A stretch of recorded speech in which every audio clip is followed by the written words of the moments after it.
নমস্কাৰ পুনৰবাৰ সকলোকৈ স্বাগতম জনাইছো মোৰ চেনেলটোলৈ আজি আমি অন্য এটি ভিডিঅ' লৈ আগবাঢ়িছো হক আজি গতিকে আপোনালোকে থাম্বনেলটো হি গম পাইছে আজি হৈছে বড়োসকল তেওঁলোকৰ বিষয়ে আজি আমি আলোচনা কৰিবলৈ আহিছো এই ভিডিঅ'টোত গতিকে আহক ভিডিঅ'টো আমি পলম নকৰি সোনকালে আমি আৰম্ভ কৰিছো এয়া হৈছে কোৱেশ্চন বহুত বেছি ইম্পৰ্টেন্ট গতিকে ধুনীয়াকৈ আপোনালোকে ভিডিঅ'টো শেষৰলৈকে চাব কোৱেশ্চন নম্বৰ 1 কোন চনত বড়ো ভাষাই ৰাজ্য ভাষা হিচাপে স্বীকৃতি লাভ কৰে 1984 চনত বড়ো ভাষাই ৰাজ্য ভাষা হিচাপে স্বীকৃতি লাভ কৰে বড়ো ভাষা কেতিয়া প্ৰাথমিক শিক্ষাৰ মাধ্যম হিচাপে স্বীকৃতি লাভ কৰিছিল 1963 চনত বড়ো ভাষাই প্ৰাথমিক শিক্ষাৰ মাধ্যম হিচাপে স্বীকৃতি লাভ কৰিছিল বড়ো ভাষা কি ভাষা গোষ্ঠীৰ অন্তৰ্ভুক্ত খুব বেছি ইম্পৰ্টেন্ট কোৱেশ্চন নম্বৰ 3 বড়ো ভাষা হৈছে চীনা তিব্বত ধৰ্মীয় ঠালৰ ভাষা বড়ো ভাষা খদিয়াৰ পৰা পূব বংগলৈ আৰু উত্তৰে নেপালৰ পৰা বংগদেশলৈ প্ৰসাৰিত আৰু প্ৰচলিত হোৱা এটা বহুল ভাষা কোৱেশ্চন নম্বৰ 4 বড়োসকলৰ বিষয়ে লিখা দুখন গ্ৰন্থৰ নাম লিখা বড়োসকলৰ বিষয়ে লিখা দুখন গ্ৰন্থৰ নাম হ'ল সম্পূৰ্ণ নম্বৰখিনি পাবলৈ আপোনালোকে এনেধৰণে লিখিব গতিকে আপোনালোকে ফুল মাৰ্কছ পাব 1 নম্বৰত আছে চিত্তৰঞ্জন মুছাহাৰী দেৱৰ ফয়মাল মিজিং 1970 চনত প্ৰকাশ পাইছিল এটো আৰু গংগাচৰণ কছাৰীৰ বড়ো ফিসাও আইন 1915 চনত এইখন বড়ো ভাষাৰ প্ৰথম গ্ৰন্থ আছিল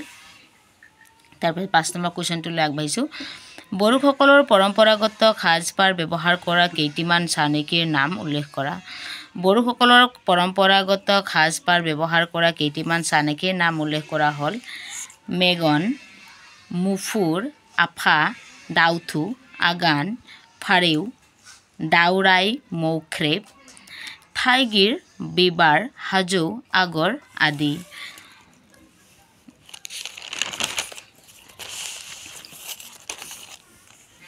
গতিকে আমি কোৱেশ্চন নম্বৰ 6 টো এতিয়া আলোচনা কৰিম বড়োসকলৰ ধৰ্মীয় উৎসৱৰ নাম লিখা বড়োসকলৰ ধৰ্মীয় উৎসৱৰ নাম হ'ল খেৰাই মনত ৰাখিব এইটো 1 নম্বৰ কাৰণে খুব বেছি ইম্পৰ্টেন্ট বড়োসকলৰ পুৰণি ধৰ্ম আৰু শ্ৰেষ্ঠ দেৱতাজনৰ নাম কি বড়োসকলৰ অতি পুৰণি ধৰ্মটো হৈছে বাথৌ ধৰ্ম বড়োসকলৰ মাটি হাঁ বায়ু বাৰ তাৰ পিছত পানী দৈ আকাশ আখৰাং আৰু সূৰ্য খান এই পঞ্চতত্বৰ সৃষ্টিকৰ্তাজনক ঈশ্বৰ হিচাপে মানি লয় ইয়াকে বাথৌ বুলি কোৱা হয়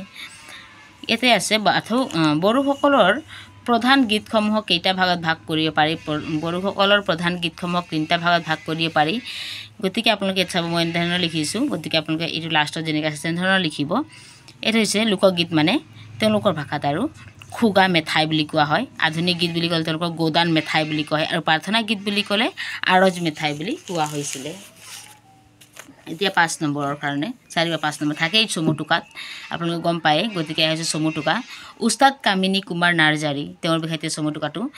লেসনটো অকন পঢ়াৰ পিছত মই আপোনালোকক শৰ্ট কৰি লিবলৈ চেষ্টা কৰিছো যেহেতু আপোনালোকৰ কাৰণে অতি সহায়তা মনত থাকিব পাৰে গতিকে আপোনালোকে ভিডিঅটো স্কিপ নকৰি শেষৰলৈকে চাব উস্তাদ কামিনী কুমাৰ নাৰ্জাৰী 1926 চনত উস্তাদ কামিনী কুমাৰ নাৰ্জাৰীৰ গুখাই গাঁৱৰ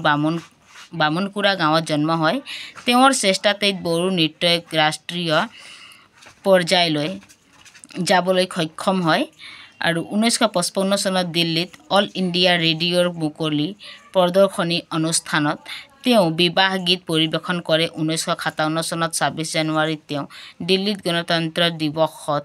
এটি সাংস্কৃতিক দললৈ অংশগ্ৰহণ কৰে 27 জানুৱাৰীত অনুষ্ঠিত হোৱা বড়ো কৃষ্টি দলে বাগৰুম্বা নৃত্য পৰিৱেশন কৰি ভাৰতৰ ভিতৰত প্ৰথম স্থান পায় 1992 চনত এছিয়া মেলা 13 অংশ লৈ বড়ো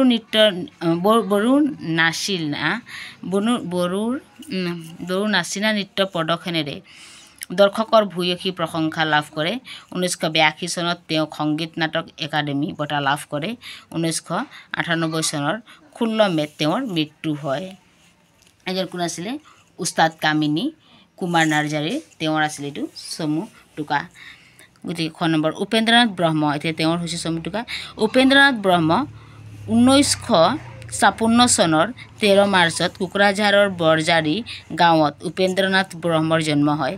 তেওঁ 1985 চনত গুৱাহাটী বিশ্ববিদ্যালয়ৰ পৰা MSc পৰীক্ষাত উত্তীৰ্ণ হয় তেওঁ বড়োসকলৰ শৈক্ষিক সামাজিক আৰু ৰাজনৈতিক ক্ষেত্ৰত সজাগতা আনিবলৈ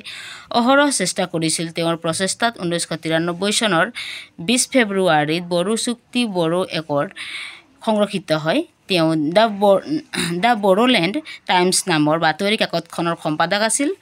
তেওঁ প্ৰবন্ধৰাজিও লিখিছিল বিজ্ঞান সম্বন্ধে লিখা তেওঁৰ প্ৰবন্ধবোৰ অতি উচ্চ স্তৰৰ আছিল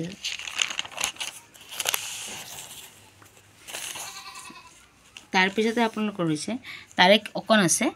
বড়ো সমাজলৈ আগবঢ়োৱা অভূতপূৰ্ব বৰঙণিৰ বাবে তেওঁক বড়োসকলৰ পিতৃ বুলি কোৱা হয় 1990 চনৰ 1 মেত তেওঁৰ মৃত্যু হয় এতিয়া হৈছে শেষৰ চমু টোকা যিহেতু এয়া হৈছে বিনেশ্বৰ ব্ৰহ্ম শ্বহীদ বিনেশ্বৰ ব্ৰহ্মৰ 1949 চনৰ 28 ফেব্ৰুৱাৰীত কোকৰাঝাৰৰ ভাৰতমাৰী গাঁৱত জন্ম হয় তেওঁ 1972 চনত যোৰহাটৰ অসম কৃষি মহাবিদ্যালয়ৰ পৰা কৃষি স্নাতক ডিগ্ৰী লাভ কৰে তেওঁ হিন্দুস্তান খাৰ নিগমৰ খাৰ প্ৰসাৰণ আৰু কৃষি গৱেষণা বিভাগত চাকৰি জীৱন আৰম্ভ কৰে তাৰ পাছত তেওঁ খাদ্য নিগম FCI বিভাগত কোৱালিটি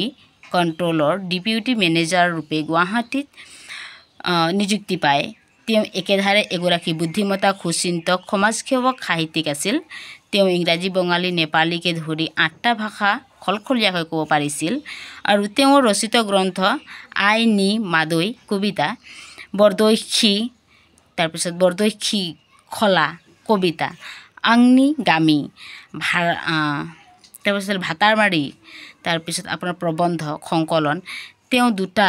কাৰ্যকালৰ বাবে বড়ো সাহিত্য সভাৰ সভাপতিৰ পদ অলংকৃত কৰে 2000 চনৰ দুবাৰ হৈছে এবাৰ দিব আপোনালোকে 2000 চনৰ 19 আগষ্টত গুৱাহাটীৰ নিজ বাসভৱনত অচিন আততায়ীৰ হাতত গুলীবিদ্ধ হৈ তেওঁৰ মৃত্যু হয় গতিকে গম পালে নহয় আপোনালোকে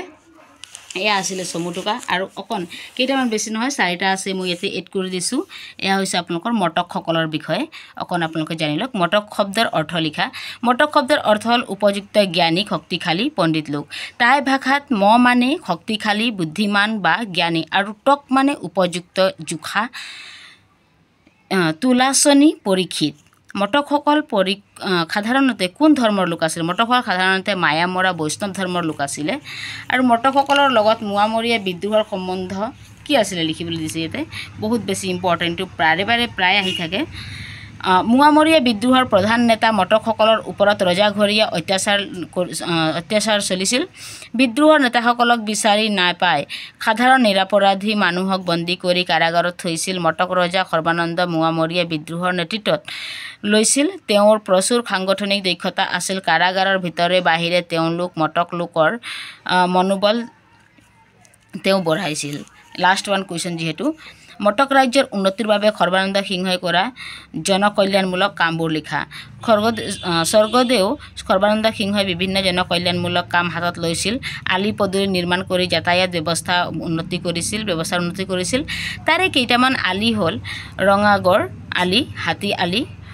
ৰাজগড় আলি আদি কেতিয়াবা ইয়াতে শ্বৰ্ট কুৱেশ্যন সুধি দিব পাৰে গতিকে আপোনালোকে ধুনীয়াকৈ এইটো চাই ল'ব